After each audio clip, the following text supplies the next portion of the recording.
Boom. Well, hi, Mr. 20. Dude. This is fun. I see you're growing your hair back. Oh, I can't be bothered. You know what I mean?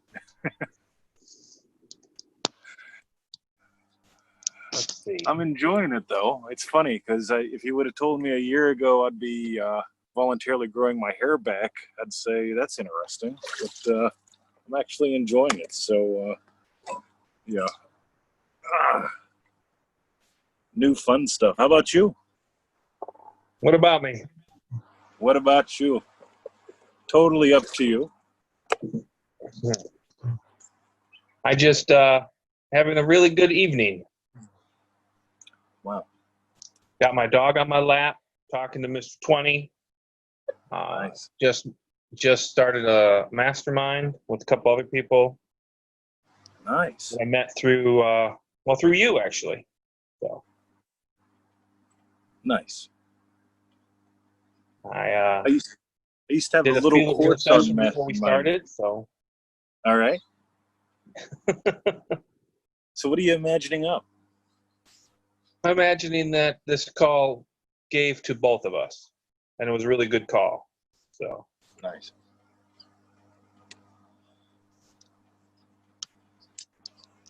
So what's a mastermind? Where we got 3 people together to work on a common goal or to help each other with our own goals. I once wrote a book on masterminding. If you remind me, I'll search it out and try to give it to you. Actually, we're using your book. Nice. I am immensely complimented. So a mastermind is where 2 or more minds come together in perfect harmony for a common objective. Oh boy, golly, that's fun. Yep. So, yeah.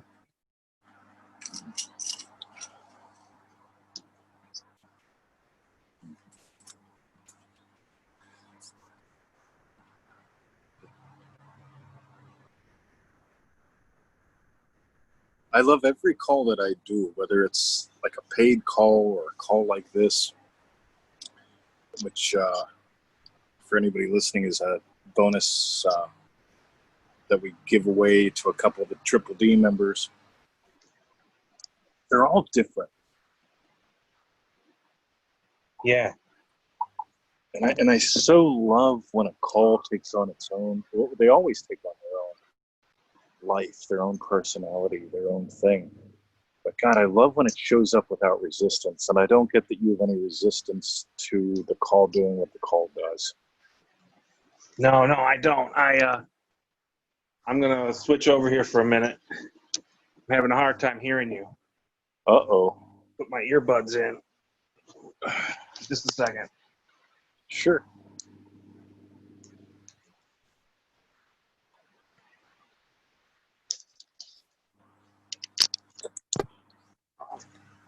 There, can you hear me?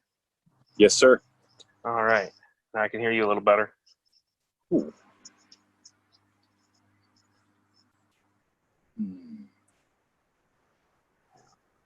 No, I was thinking, what should I say? What should I say? And then I was like, no, I should just let it flow. I find calls are always bridges for me. If I try to treat the call as an end, then you obviously try to control what the flow of the call is and what we say and all that dumb shit. Versus when a call is a bridge, you get to discover it along the way. Yeah, I'm discovering a lot about bridges lately. Wow. Because I was listening to one of your shows and you made the distinction that imagining the bridge is what's going to drive you crazy, but going through the bridge and being able to enjoy it, that's when the magic happens. Yes. So, And that really has helped me stop trying to just imagine those bridges. Because I had this habit of wanting to imagine, the end, but then every little step to get there. And Right. that one show you did was just great because you were like, well, if you try to imagine that, then you're gonna be micromanaging it, and then it's just work. It's gonna drive you nuts. It's no fun. And then and I can't imagine some of this stuff. So It's impossible. I think you might be thinking about the show that comes to mind for me is the one where we showed like, okay, so here's where you are, here's the end. If we try to imagine halfway there, what's happening, then halfway to the halfway, and then halfway to the halfway, it just becomes smaller and smaller fractions, and you got to manage them all. yes, Versus that you go to the end and you get to discover all the footy prints along the way. yeah, that's exactly it. And the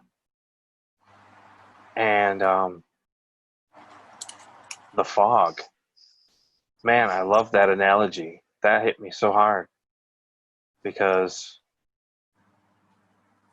I have shifted and I've moved, but it's not fully like solid. But that fog analogy, Yep. like it's there, just doesn't mean I can't see it. Because I've driven through some fog that was like that. So Yep. you know the road's there, but you don't know much more than that. So yeah. It's wild. When I recorded that lesson for Triple D, I woke up knowing what the lesson was going to be, not having any clue whatsoever how I was going to convey it. And when I got to the dog park and the fog was there, it's like, oh, there's the gift from me to me. There you go. Yeah. It's the actual experience of not being able to see shit, yet knowing it's all there. Yet not being able to see shit, but knowing it's all there. Yes. It's like, oh my God. Yeah.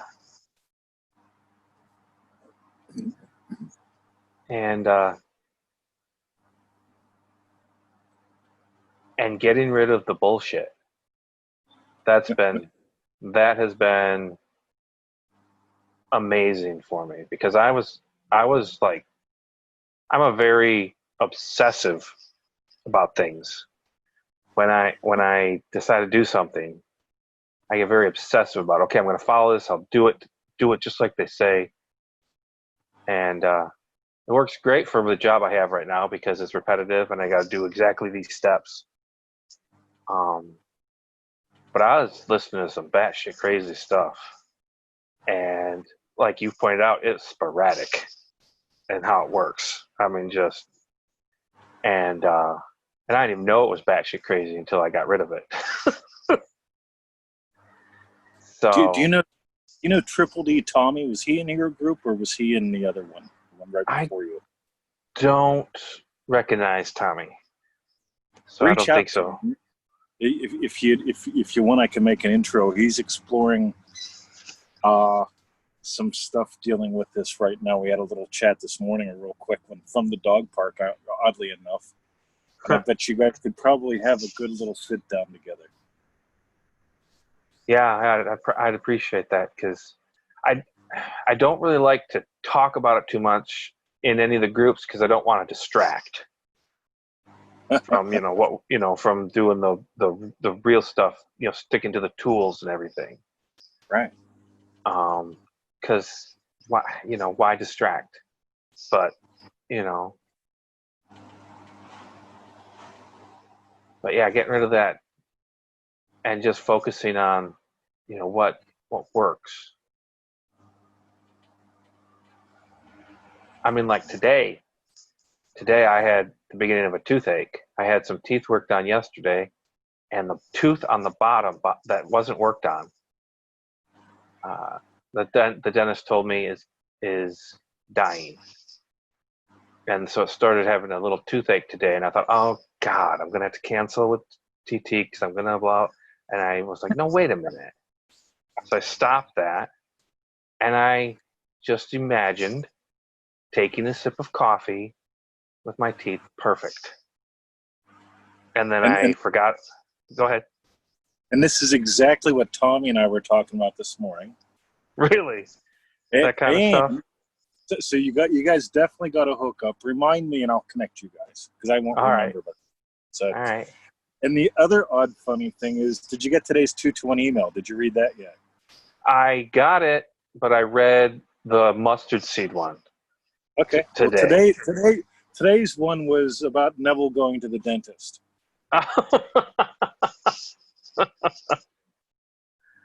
That's perfect. I just love this stuff because this is my entire world. This we run Match to know that's a toothbrush. That's what I brush my teeth with. We run something else called Novelty, so we can discover connections. Like you discovered the connection between coffee and manifesting healthy teeth. Nobody else may have ever done that. Yeah, coffee having a perfectly enjoyable tooth and a call. How many other people in the universe have ever done that? Probably none, because you and I have this unique combination today. Right. Fuck it. It's fun. Yeah. Yeah, it was because I did it, and then I got lost in the job working, and then the next thing I knew, there was no more pain. It was just fine. So Nice. that's the other part that I'm learning right now and getting better at is to nail it and then move on. Yeah, move on. Yeah, exactly. Don't need to do a second sip of coffee. Just go.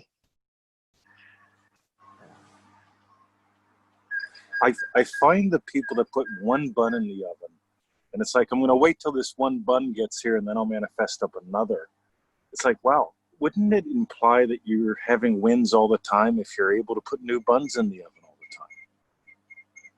Yeah, and it took me a while. It took me a while to kind of get past that because I was like, well, what am I gonna put in the oven?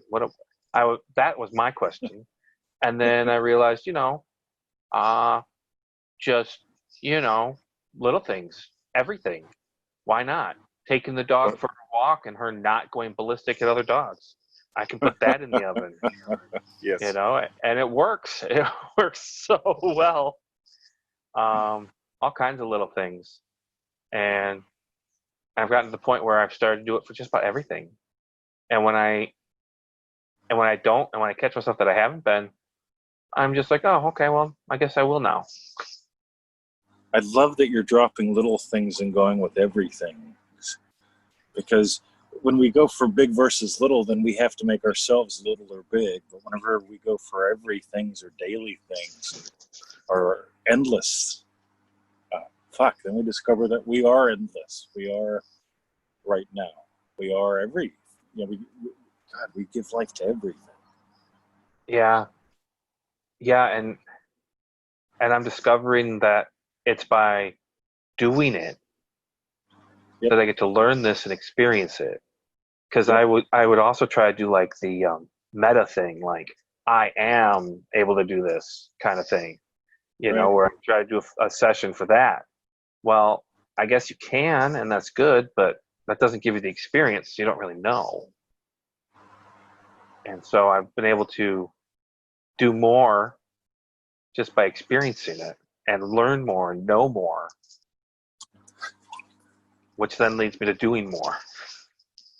It's like a really nice spiral. It is. I like Spiral. I really like Spiral for a couple reasons. Yeah. I notice when people try to imagine it's easy, some people get stuck in a trap. Versus if you notice you've been doing this all your life and you imagine now just having fun with it, it just changes. It's like, of course it's easy. I've been doing it all my life. Now I get to choose to have fun with it. Yeah. Yeah, because you can get in that trap of it's easy, but then if something doesn't go your way, then it's not easy then. And then you can get disillusioned.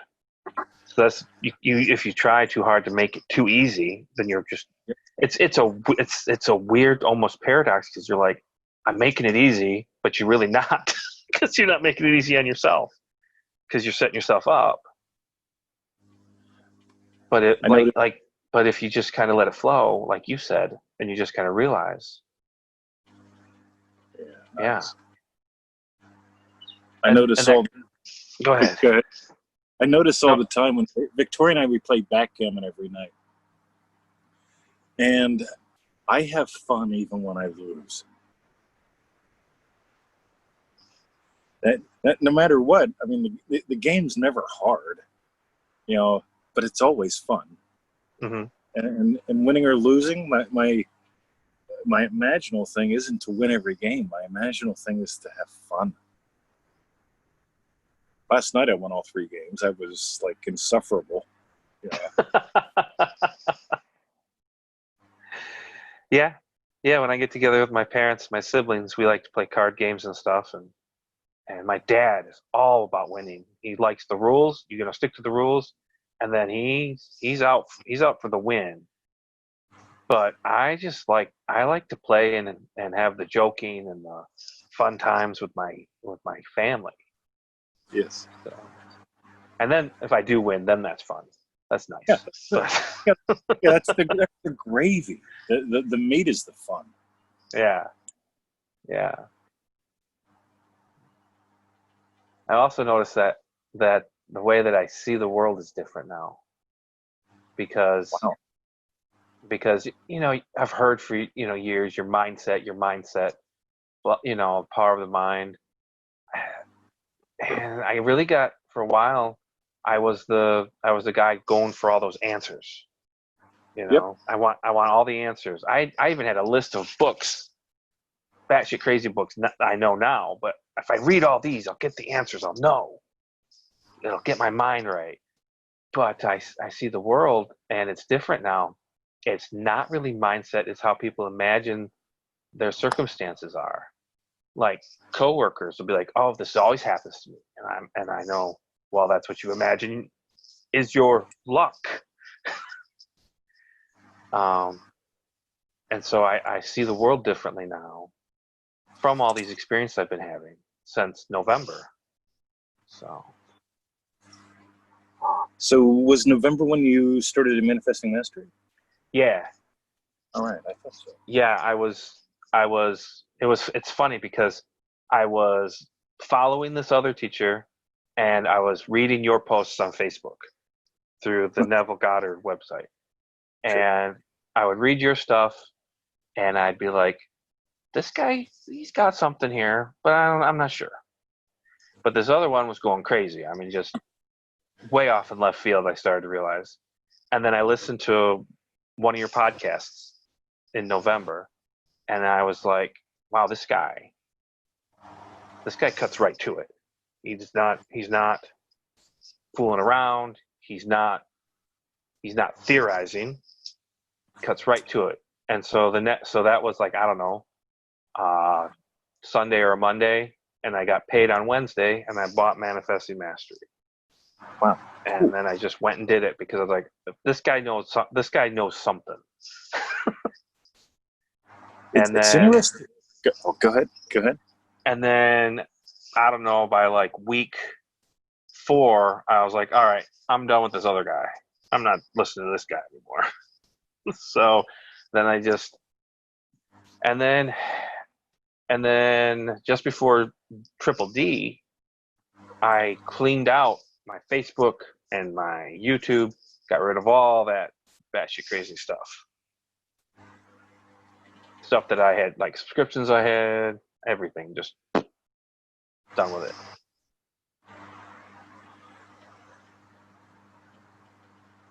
It's cool to me. I love that you mentioned mindset, because what I got from yeah, I was really fortunate to get my start in NLP back in the late 80s, before it got really watered down, in my opinion.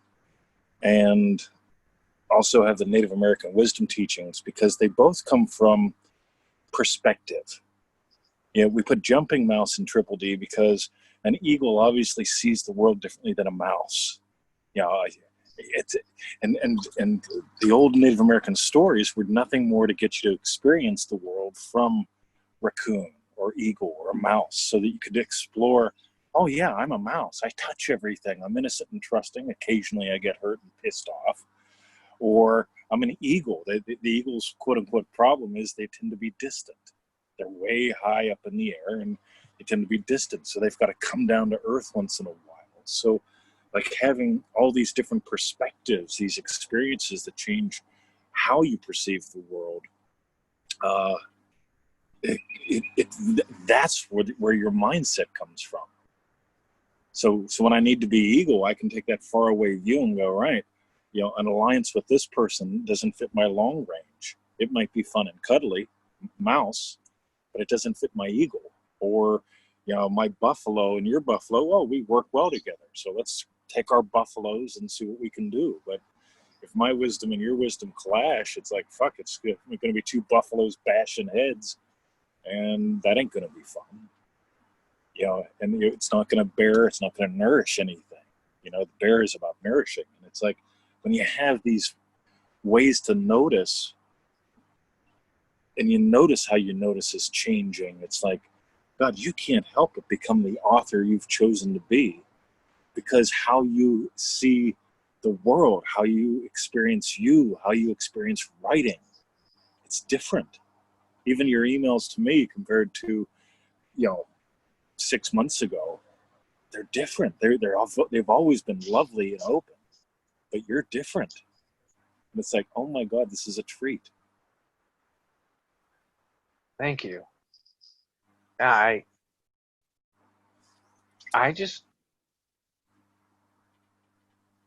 dove in and I kept exploring, and then I got your prosperity pack, and it's about so much more than money.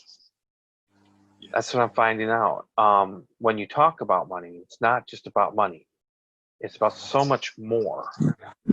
And I don't know. There's 59 lessons in that, I think. And I was in the 40. I was in lesson mid 40s or something.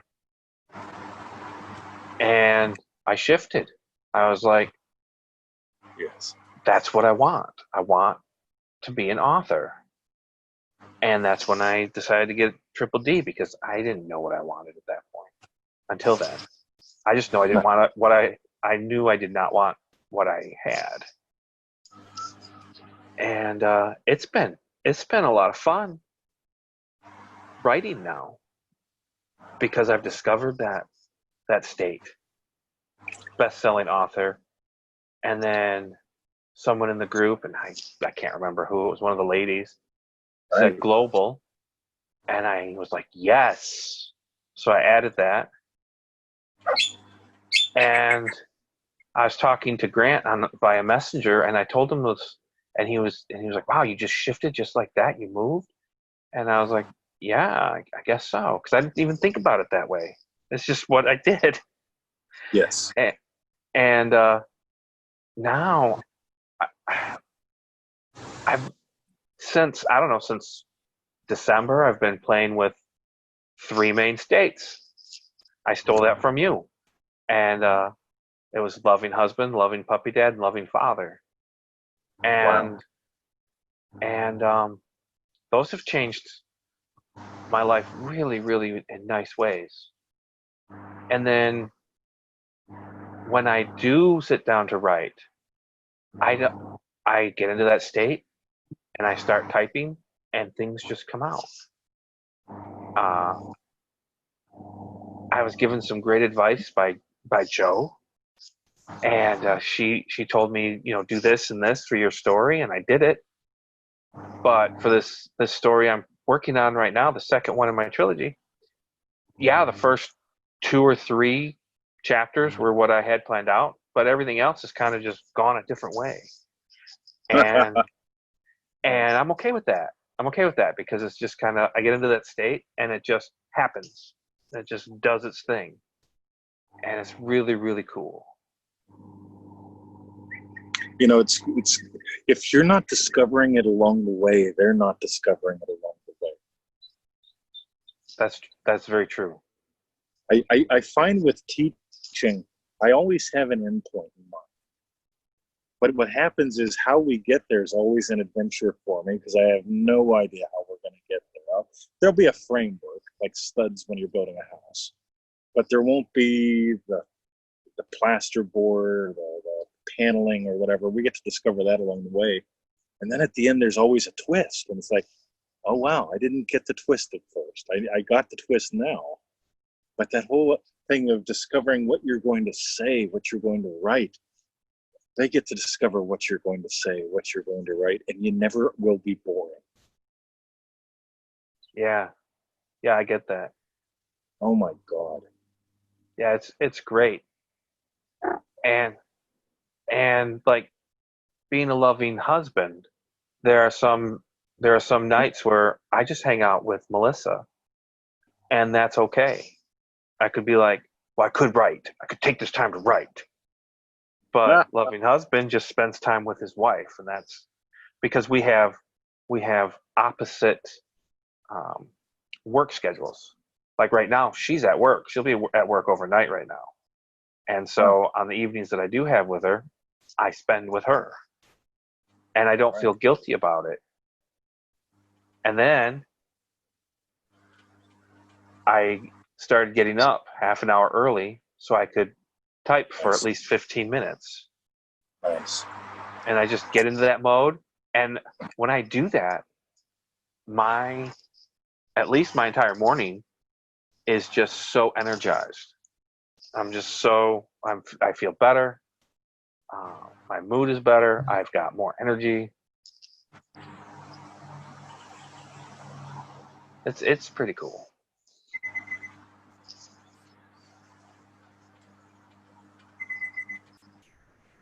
When I hear the tones in your voice, they're richer than they used to be. You've definitely deepened the richness of your life. Yeah, yeah, I can feel it. And thank you. Sure. This is one of my goals because if someone doubles their income and works half the time, I'm always happy. But I'd rather you double your richness, while doing that, or first, because God, if you double the richness of your moment by moment, your moments take on a whole new level of vividness, of richness, Yeah. Yeah. And I'm discovering that too. Because I decided to play with Loving Rich Man. And that's just it's funny because then it's almost like in my head the loving was the richness. So what could I do all the time to add love? And yep, so then I started imagining love lovingly. I mean it's only been I think a week, and I'm imagining lovingly for everybody that I come in contact with.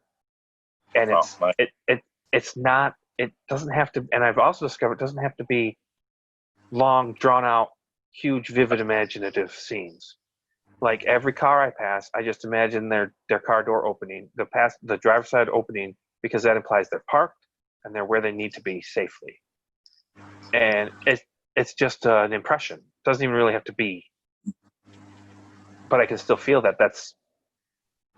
And I've got to tell you, when I drive around, I notice the driving because I used to be a professional driver, and some of it pisses me off. But when I'm right, imagining lovingly for them, that's reduced quite a bit. yeah, nice. So your own cross has been lifted by imagining lovingly for seeming others. Yes, yeah, it has been because Yeah. it's hard to really get pissed at someone when you're imagining lovingly for them. but these are things that I could like mentally assent to when you say them, but I had to experience them. Yes. And now I know it a little better. I, And I, I'm willing to bet you get why I constantly slam shit like vision boards and affirmations and sticky tape. And fuck, man, if you have to get a sticky tape to imagine lovingly for another driver, you're gonna wreck your fucking car. yeah, uh-huh. And if I've got to do 60 affirmations for each driver. Oh yeah, exactly. You're gonna be, oh fuck, man, I lost count. Yep. Mm-hmm. Yeah, 777 for everyone. Amen. Yeah. Yeah, Good Lord. that's just nuts. But the thing is I've also learned that I can talk about it. That was how I used to do that. I remember when I did that. Yeah. And I don't I'm have to with feel guilty about it. It is what it is. It's what I went through. So it's just a much more freeing way to live. Yep. I always tell people, imagine what you're giving to your kids without even bothering to quote unquote teach them this. You know, of course, teach it to them, but it's like, for God's sake, your kid's just watching you. You know, God, I just get to notice how you live. How does Dad live? All right, you know, Yeah. right in there. Yeah, that's true. Yeah, because like I've been doing this. I've been, like I said, playing with those 3 states of loving since, I don't know, December. And then last Sunday, the week before, I had a bit of a talk with my wife, and most of it was through Messenger because she was working, but she didn't quite understand where I was coming from, and I didn't understand where she was coming from. But it was about my ex, and she basically said, "Well, people don't see you being too supportive. That's just how I see it." And I was like, I don't know. She's my ex. I don't know. But Sunday it hit me, and I was like, I guess I could be a loving ex-husband. Yeah. It doesn't mean I Totally. have to give her, doesn't mean I have to give her hugs and kisses or anything, but I could be, a loving ex-husband. And so I started playing with that too. And the last 2 Nice. times that I had to interact with her, I could tell a difference in our interactions. And then you brought up, teach your kids that, that's the kind of thing to teach them, that kind of thing. Like, hey, you don't have to be a jerk to the people in your life when they're no longer as important in your life. But Man, what a gift. yeah, because I mean, I don't have to tell anybody. Just have to live it. You know, it's funny. I even think of ex-states. Like, literally, I'm an ex-cop. And I don't hate cops. And I don't hate who I was as a cop. But I love that ex-state. It's I don't give it life. If I need it, resources come from it. It's pretty darn fast. But so many people, they've got trouble with the old man dying, their old states, because they almost want to hate them. And it's like, I grew up poor, man. I grew up getting the government cheese and food stamps back when they were actually food stamps, not just a card, Right. And it's like, I don't hate that. I don't hate my mom. I don't hate my dad. I don't hate me growing up like that. I fondly remember, oh my God, like, I remember getting my first job at the Scottsdale YMCA and taking one of my first paychecks for teaching karate and buying cube steaks. I mean, the cheapest steaks there at the IGA in Pittsburgh Street. But God, I bought my own fucking meat, pal. I bought my own meat and some garlic, and I cooked this meat up, and I was king.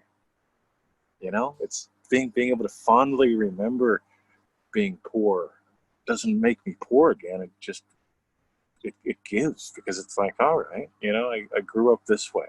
It gave to me, but I choose to give myself something different, something more. Yeah, I can see that. I used to be really good at trading time for dollars. Holy shit, man! Like, can you imagine that? And No, I always, I can't. I always, I always got great reviews and all that good shit. I'd always get like the maximum raise they put on the table, all that good stuff. And it was still never enough. I was still never happy. It's like, wow, I get to not hate that ex state. You know, I get to just fondly remember it. And it seems like any state that I want to let die, if I hate it, it's going to be hard. But if I just love, yeah, okay, yeah, that's who I've been. Time to like love it to death. And now give life Yeah, to something different. yeah. That's kind of like the opposite of longing for the good old days. Yep. 'Cause I think that might be the other side of the coin of why it's hard to let the old man die. Yep. Because you think, well, there was this good part and this good part, or that's all I knew. And then there's what you just pointed out, the hate of, well, I didn't like this part, and I didn't like that. And I hate, whatever this struggle was for that state. Because I'd imagine whatever state you're in, there's going to be the drama and some struggle. Because that's just how we are. That's, where you didn't come on this planet to just have it be all rainbows and fluff. There's always going to be speed bumps. Yeah. Yeah, so we romanticize or we hate. Yeah, I can see that.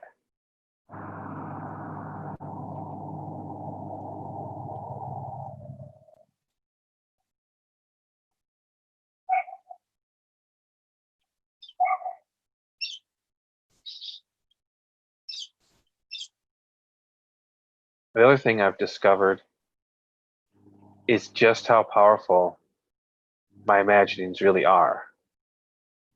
Because I know that I moved to global best-selling author. But every morning for my Feel It Real session, when I imagine my day, I imagine a perfect commute to work and home, meaning that, traffic flowed well and I didn't get in an accident. And then today, I think it was just today, I realized that that might be keeping me at my job because I'm imagining going to my job and coming home from my job. Right. About a week before that, I stopped imagining being productive at my job and just imagined taking a mid-afternoon coffee break from my writing. Nice. And so I think it was just today I realized maybe I should stop seeing myself going to work and coming home. So you could always remember or realize, have you ever had an accident? Yes. How old were you then? How many I years ago? was, oh God, it was 20 years ago. Yeah. So I'm 54.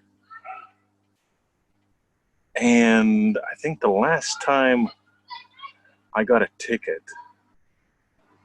God, it had to have been 30 years ago. And so I can easily remember, yeah, the last time I was in an accident or got a ticket, fuck, man, I mean, that was decades ago.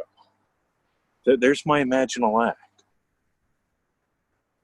So it Yeah, I doesn't like make that. driving, so we're playing with chunking up. So as long as you work, of course you want to be, yeah, safe travels, as the Dalai Lama would say. But, we can take work out. It's like, all right. I mean, like, warm, full, and dry doesn't mean you got to have a job. Warm, full, Right. and dry. Warm, full, and dry.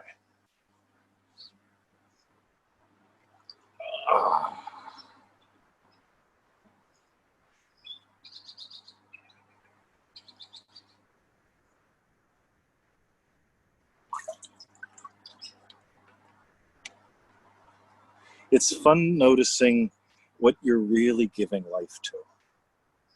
I love in the Law of Attraction by Neville Goddard group when people say, me and my boyfriend, we had an argument, and I'm imagining him apologizing to me. And it's like, is that what you really want? You want him to be wrong and apologize? Yeah. Or do you want to have a loving relationship? Because you can skip that first bit. Yeah, because if you imagine up an apology, my guess is you're going to have to imagine up another one, right? Yeah, like imagining the money to pay the phone bill. Versus if you double your income and work half the time, you'll drive your accountant nuts by paying the bills for a year in advance and having them explain to you that doesn't work. Right. It works for me. Like, Right. Yeah. They'll just put it in credit. They could take it as it goes. exactly. So yeah, let me give you a lot of extra money. So No, yeah, I was in that. I was in that for a while, making other people do what I wanted. I was in that mindset. That was, and then, because everyone's you pushed out, and then I dropped that and just let it go for a while, and then I started playing with that loving husband and loving nice. father. Hell, even loving puppy dad. I can't control our dog Taffy. I can't control her. I But mean, if she you relies on me, but if you're but a happy, loving puppy dad, what's that tell you? that tells me that I'm going to interact with her better. When it's time to take care of her, I'm more responsive, which makes her more responsive. And that works for, I mean, that just works for everything. That's a good metaphor for the state. Yep. Because I've noticed it with my children, I've noticed it with my wife. And so things just kind of happen.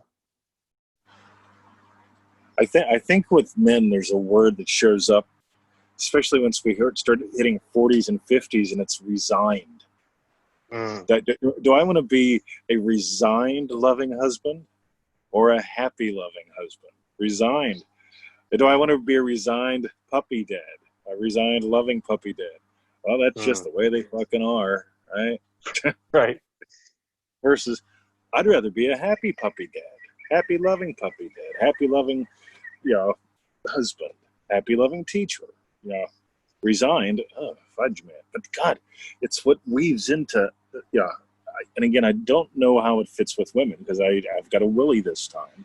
Right. But I really get with the masculine side of the coin. Resigned. Oh. Versus happy. Yeah, because either way, whoever you're dealing with is going to be themselves. And if you're resigned, that's going to lead to resentment. Oh, we've got And a if word. and if you're happy, that's just going to lead to more happy and more love. Yep. So, yeah, I can see that. I can totally see that.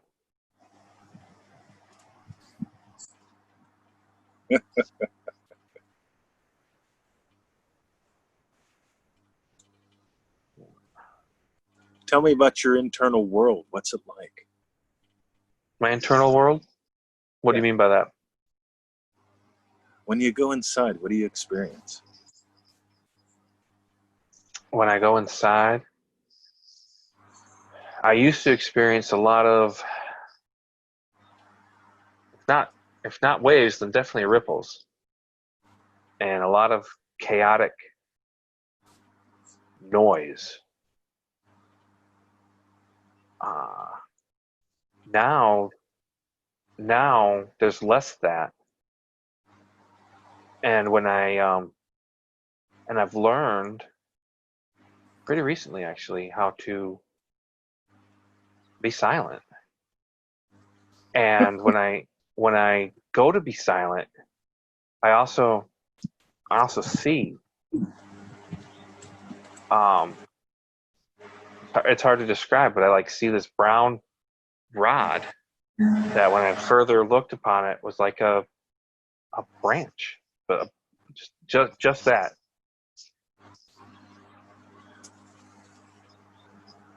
And I don't know if I'm describing it right. I don't know if that's. I don't get that there's a right or wrong, but I'll tell you why I ask. So on the old school NLP side of the coin, you talk with a lot of metered sentences. You've got auditory in there that comes out like you're typing it. It's delightful. Okay, so this reveals the author in you.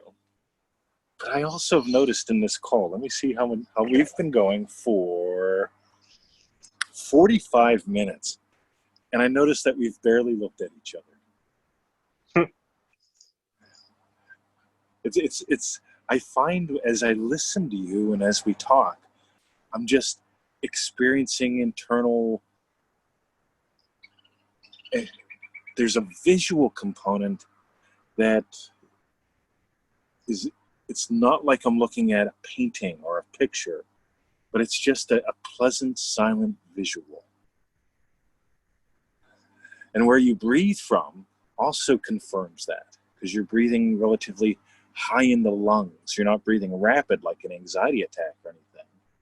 But the high breath in the lungs seems to indicate visual for most people. You've got this auditory thing going on with the tempo that you use when you speak.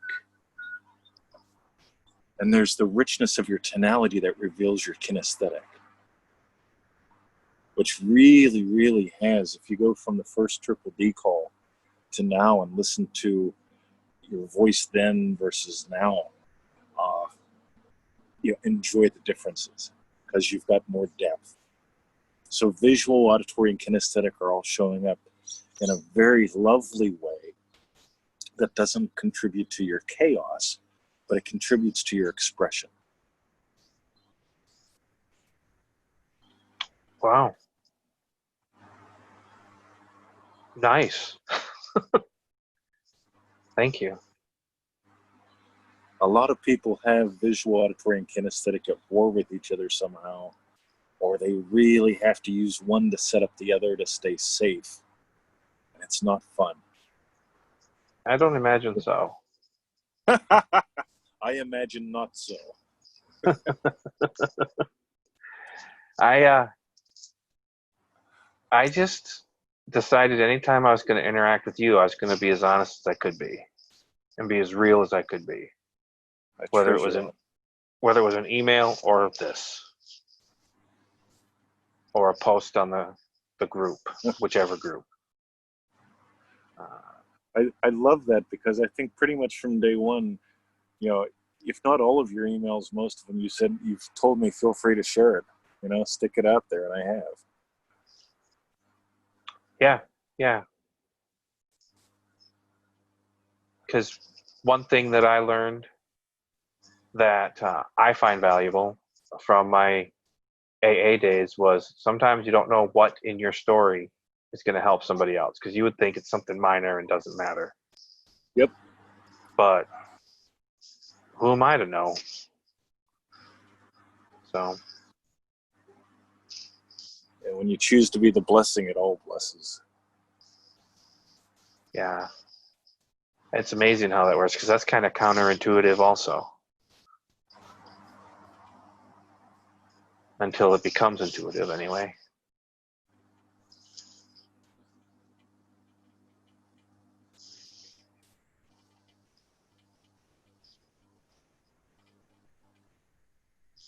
It's funny, we talked earlier about match, your toothbrush. You know what your toothbrush is, and you use it to brush your teeth, where your teeth are. And we talked about novelty in that any imaginable act or a sip of coffee could be used to imagine anything, because a sip of coffee experienced as a loving husband is very different than a sip of coffee experienced as a BMW owner. Neither one's good or bad. They're both just different sips.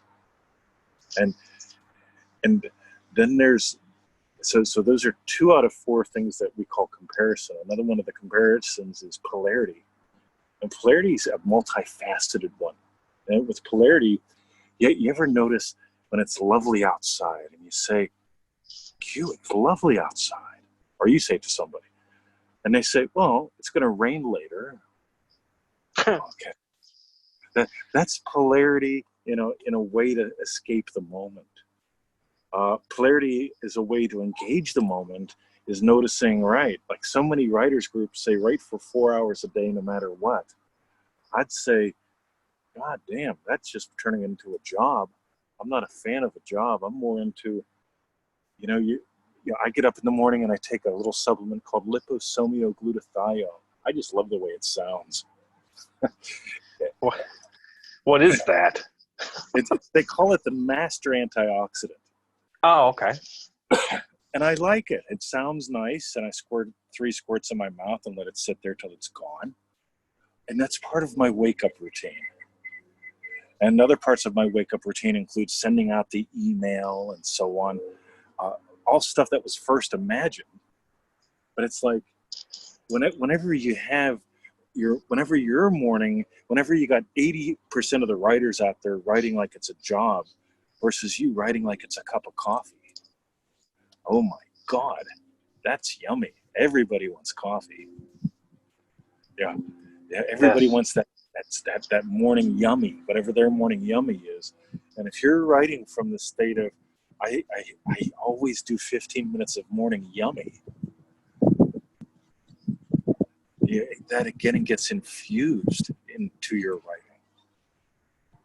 Yeah, like how I don't like making this comparison because I don't really think it's true to most things, but when it's euphoric for me to write for a solid block time, whether 15 minutes or an hour, yep, that can't help but come across in my writing. Yep, totally. That's what you're saying, yep. and I can see that. Whereas if you're grinding it out just so that you know that you're writing, that's going to come across as well. It's the difference between being a writer and being a grinder. Yeah.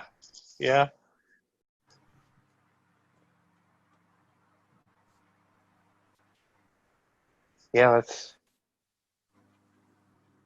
and I just can't think of anything better that I'd want to do.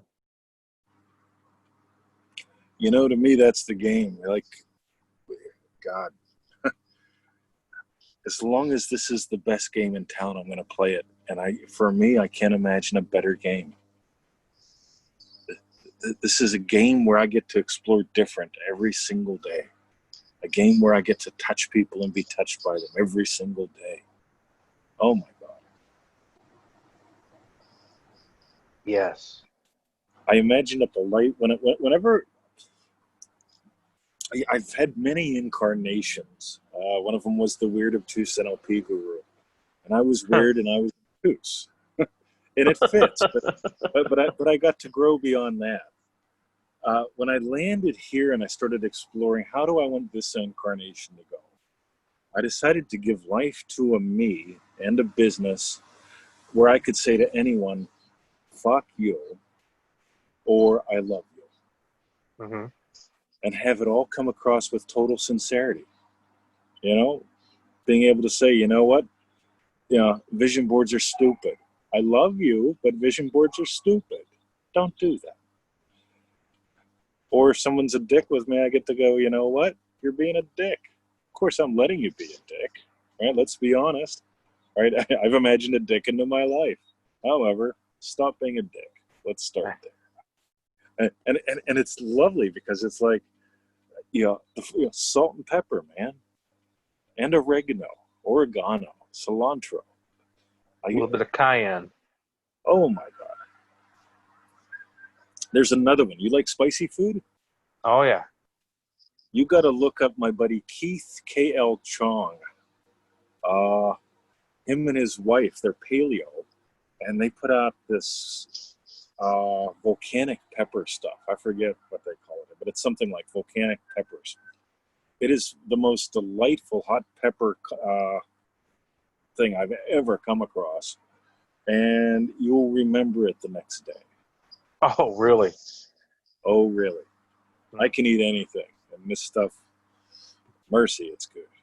Volcanic pepper, huh? Yeah. Keith K.L. Chong. He's a goodie. He's Keith one of K.L. us. Chong. Okay. He's another. Just remind me, I'll hook you guys up. And All right. so on. Keith and Tommy. Keith and Tommy. Yes. So I'm going to roll in about 5 minutes. What do you want to close with? I don't know. I said I wasn't going to try and figure out what to talk about. We're just going to roll with it. So I'm just really,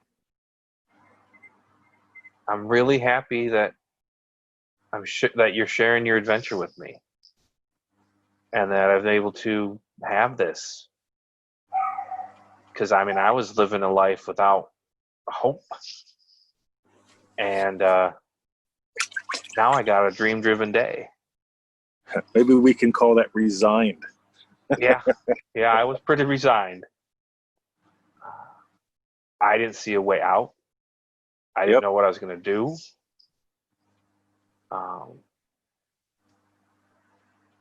Now I just feel, I can't even describe it.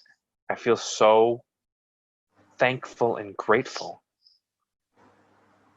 For every moment. Yeah, I hear it in your breath. yeah, and I mean, even the things that I'm like, I don't know what I'm going to do. I've learned I can just imagine to the end of it. Yep. And then I can just drop it and let it sit in the fog for a while. Nice. So I guess I just want to take this time to thank you and Victoria, because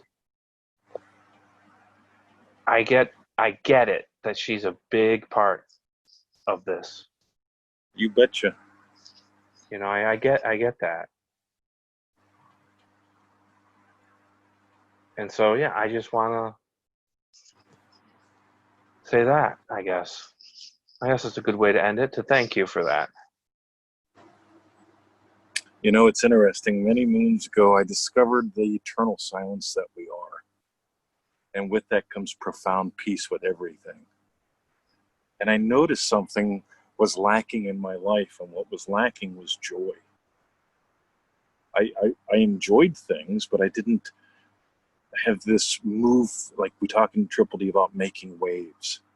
Mm. And when I met Victoria, joy began to wake up in me again. And it's joy and love seem to walk hand in hand. And this whole thing with being a loving puppy dad, loving husband, loving father, so on and so forth, it really enables you to enjoy. Yeah, not just be at peace with being a dad. Yep, I'm at peace, I'm a dad. But to actually enjoy it, oh my God.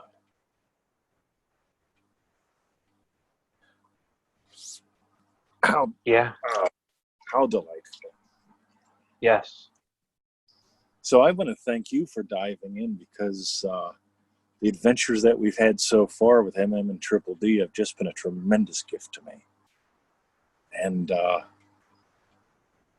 you being a doer, not just seeking answers, but expanding and experiencing, what a tickle, what a treat. And I want to thank you for that. And for sharing you on the call today. And you're still cool? You want me to put this up public on the YouTube thing you do? Yeah, that would be fine. Going to bless a lot of people, buddy.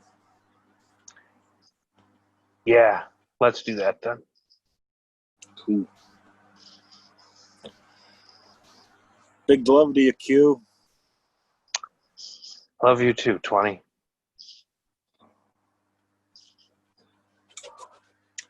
Give my love to all your people, your puppy. And I will. Say hi to Victoria for me. I will, my friend. Speak soon. Yes. Cool. See ya. Right.